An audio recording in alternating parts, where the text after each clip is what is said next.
Went to Kroger this morning and I still have see how my tongue's all white? I haven't eaten yet. Like if I eat sometime, maybe if you eat like eggs or something, you might get that kind of coating on your tongue. But it's candida overgrowth on top of everything else, I guess. But I think at the hospital I had eaten some comfort food. There's a lot of sugar in it. I still had some issues with fungal overgrowth, so it started again in my stomach, and I'm like, ugh. It's not the end of the world though. Like it's just my stomach's a little upset, and I got some radishes. I have a couple. Put three in a blender with like 20 ounces of water. Drink three of those in a day. I pretty much kill it. Um, and then I found that because I was taking radish pills like on Amazon. Everyone who had candida overgrowth, like yeast infection, basically, but in your digestive tract. Um, there were radish pills, and everyone took them. They went away. I mean, they were Spanish black radish, but I was like, I wonder if regular radishes work, and they do, and they're a lot cheaper. And then got some beef and cucumbers. Cucumbers for digestion because I think they're the best thing I ever found for like gut health, like being regular and all that, not getting constipated. Because like if you eat like three cucumbers, like that's better than any kefir water or kombucha or I mean that's you're not gonna get like more prebiotic fiber for good healthy bacteria in your stomach than that. It's kind of boring food, but at least I mean radishes taste bad. I think unless you like mix them with stuff. But anyway, yeah, my kidneys hurts like worst pain I ever felt in my life. Like when I go to the bathroom since they put the stent in. I don't know what it is. Like you like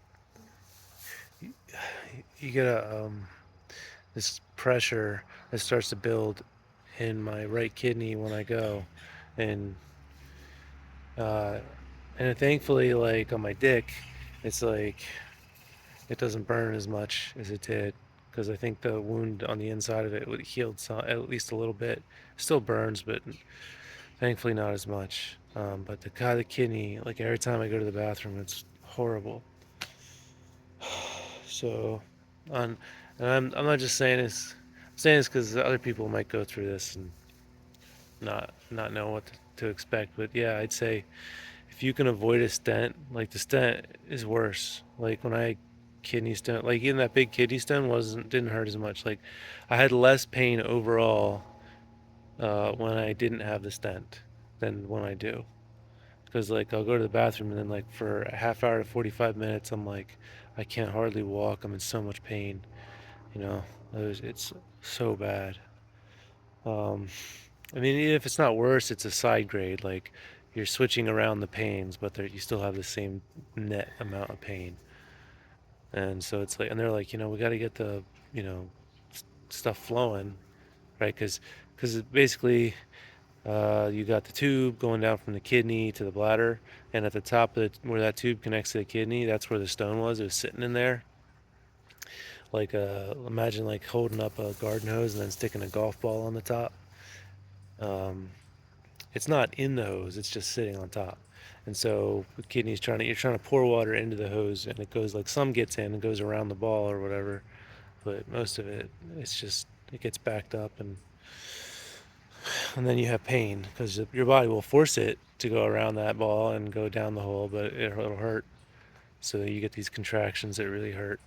Um, and then it also is trying to contract to push the ball through the tube.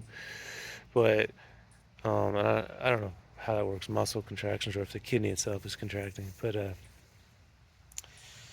don't know.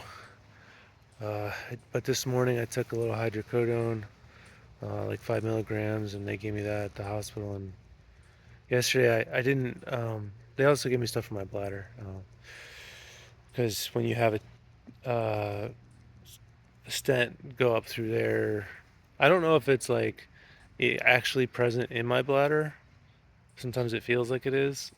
Sometimes I can feel the stent, but I don't know how long the stent. It doesn't go down through my penis.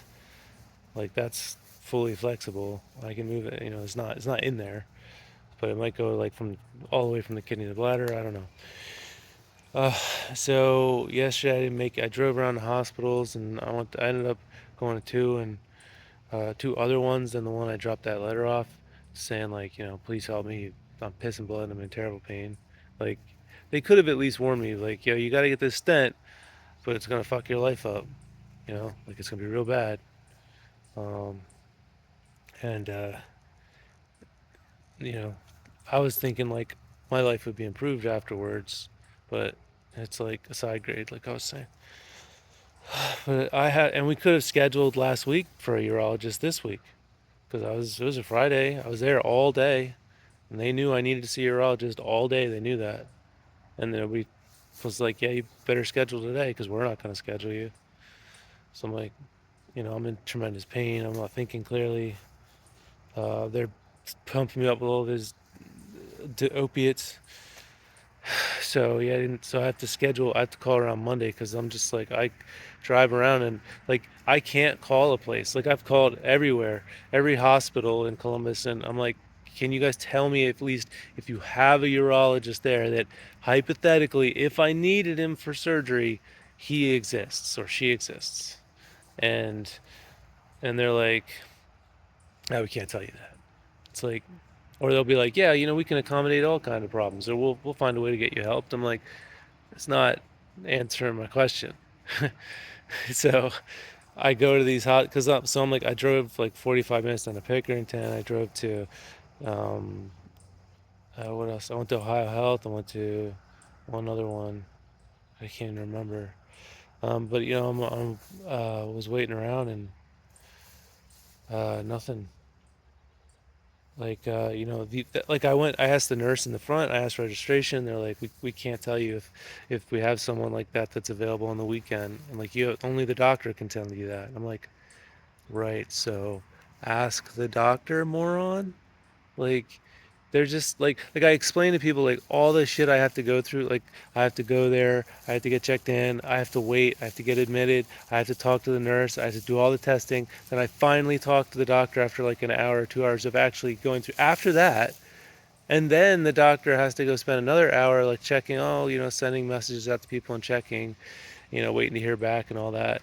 And I'm like, you could just like email all. Hey, is anybody like? Do these guys not have a chat room? Like, hey, anybody available over here for this person? Like, we like this isn't the.